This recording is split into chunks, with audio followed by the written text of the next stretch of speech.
해결을 위한 과학의 노력을 미리 살펴보도록 하겠습니다. 오늘날 인류가 사용하는 대부분의 에너지는 화석연료에 의존을 하고 있고요. 하지만 화석연료는 매장량에 한계가 있어서 사용할 수 있는 양이 한정되어 있습니다. 그럼에도 불구하고 화석연료는 에너지 생산 중에서 가장 큰 부분을 차지하고 있고요. 기후변화와 환경오염 등의 다양한 문제를 야기하고 있습니다. 그래서 이러한 문제를 해결하기 위해 친환경적이며 지속적이며 발전 가능한 신재생에너지에 관심을 두게 되는 것이 최근 실정입니다. 신재생에너지란 기존의 화석연료를 변환하여 이용하거나 재생 가능한 에너지를 변환하여 이용하는 에너지인데요. 지금부터 그 내용들을 자세히 살펴보시겠습니다. 신재생에너지 예는 수소에너지가 있는데요. 수소에너지는 수소를 직접적으로 연소시키거나 연료전지 형태로 만들어 전기에너지를 생산합니다. 석탄 액화가스화라는 것도 있는데요. 석탄을 액체나 가스 형태로 전환하여 이용합니다. 연료전지는 화학 반응을 이용하여 전기에너지를 생산합니다. 태양광 에너지는 태양의 빛에너지를 직접적으로 이용해서 전기에너지를 생산하고요. 소수력 에너지는 물의 포텐셜 에너지를 이용해서 전기에너지를 생산합니다. 바이오 에너지는 농작물, 나무, 음식물 쓰레기 등을 태우거나 가스, 고체 연료 등의 형태로 얻어냅니다. 풍력 에너지는 바람의 운동 에너지를 이용해서 전기에너지를 생산합니다. 태양광 에너지 이외에도 태양열 에너지라는 것도 있는데요. 태양에서 오는 열 에너지를 직접적으로 이용하여 난방을 하거나 전기 에너지를 생산합니다. 태양에서 오는 에너지가 아니지만 지구 자체에는 지열 에너지라는 에너지도 있는데요. 땅속 고온의 지하수나 수증기를 이용해서 난방을 하거나 전기 에너지를 생산하기도 합니다. 해양에서 사용할 수 있는 에너지는 해수면의 높이차라든가 파도, 해수의 흐름 등을 이용해서 전기 에너지를 생산할 수 있고요. 폐기물 에너지란 폐기물 매립장에서 발생하는 가스를 이용하거나 소각 과정에서 발생하는 열을 이용하는 에너지 이용 형태를 의미합니다.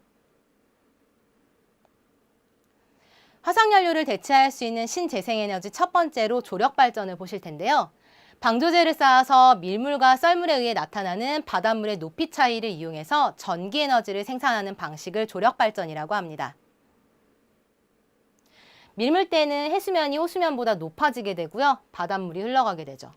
바다 쪽에서 호수 쪽으로 바닷물이 이동하면서 가운데 있는 터빈을 돌리게 되고요. 터빈과 연결된 발전기에서 전자기 유도에 의해서 전기에너지가 생산됩니다. 조력발전은 화석연료를 사용하지 않기 때문에 온실기체 배출량이 없고요. 발전에 드는 비용이 비교적 저렴한 편입니다. 그리고 발전소가 한번 건설되면 오랫동안 이용할 수 있다는 장점을 가지고 있습니다. 그러나 조력발전은 초기에 시설 투자 비용이 많이 들고 바닷물의 높이 차이가 없을 때는 가동을 할 수 없으며 발전시설의 위치 선정이 어렵고 갯벌이 파괴되어 해양 생태계에 영향을 끼친다는 단점을 가지고 있습니다. 다음에 보실 발전 방식은 파력발전인데요. 바람에 의해 생기는 파도의 운동에너지를 이용해서 전기에너지를 생산하는 방식입니다. 파력발전은 파도를 직접 이용하거나 파도의 운동을 공기의 흐름으로 변환하여 이용하는데요. 파도가 밀려오게 되면 해수면이 높아지고 구조물 안에 공기가 압축되게 됩니다. 압축된 공기가 터빈을 돌리고요. 터빈과 연결된 발전기에서 마찬가지로 전자기 유도에 의해 전기에너지가 생산됩니다. 파력발전은 연료비가 들지 않고 한번 건설되면 오랫동안 사용할 수 있는 장점이 있고요. 또한 넓은 해역에 적용할 수 있고 발전 방식에 따라 방파제와 연계해서 경제성을 높일 수도 있습니다. 파력발전의 단점은 전력 생산량이 일정하지 않고 파도에 노출되기 때문에 망가질 수 있는, 즉 내구성이 취약한 단점을 가지고 있습니다. 다음에 보실 신재생에너지는 연료전지인데요. 수소와 산소를 반응시켜서 전기에너지와 열에너지를 얻는 장치입니다. 물에 전기를 흐르게 하면 수소와 산소로 분해되는 것을 반대로 이용한 형태인데요. 수소와 산소가 반응하게 되면 물과 전기에너지, 열에너지 세 가지가 발생하게 됩니다. 이러한 연료전지의 장점은 에너지를 얻으면서 물만 생성하기 때문에 환경오염 물질을 만들지 않고요. 발전기 없이 수소와 산소의 화학에너지로부터 바로 전기에너지를 얻기 때문에 열효율이 매우 높다는 장점을 가지고 있습니다. 연료전지는 가연성이 큰 수소를 사용하는데 수소는 저장이 어렵고 비용이 많이 들기 때문에 초기에는 주로 우주선에서만 사용이 되었습니다.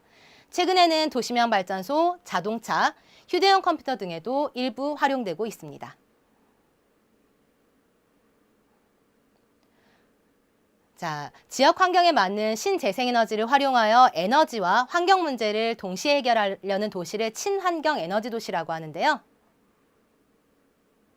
소각장, 매립장 등 기피 시설을 통해 신재생에너지와 에너지를 생산하여 에너지와 환경 문제를 동시에 해결하고 생산된 전기에너지를 판매하여 지역 주민들에게 혜택이 돌아가도록 하는 친환경 에너지 도시 사업을 추진하고 있습니다.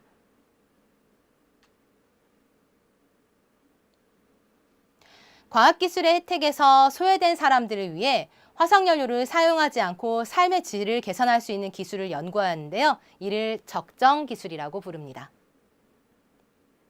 적정기술은 사회, 공동체의 정치, 문화 환경을 조건을 고려해서 해당 지역에서 지속적인 생산과 소비가 가능해야 합니다. 그리고 적정기술은 삶의 질을 향상시킬 수 있어야 하며 대규모 사회 기반 시설이 필요하지 않고 친환경적이어야 합니다. 예를 들어서 공기가 일부 통할 수 있는 항아리 냉장고를 사용할 수도 있고요. 페트병을 이용한 전구는 아프리카에서 사용되기도 하고요. 라이프 스트로우 같은 것도 사용할 수 있겠죠. 항아리 냉장고를 이용하면 큰 항아리와 작은 항아리 사이에 빈 공간이 생기게 되는데요. 이 부분에서 물이 증발해서 열 에너지를 흡수하게 됩니다. 항아리 냉장고를 이용하면 운송수단과 전기에너지가 부족한 지역들의 농부들이 신선한 농작물을 팔아 소득을 높일 수도 있죠. 지금까지 에너지 문제 해결을 위한 과학의 노력을 살펴보셨습니다.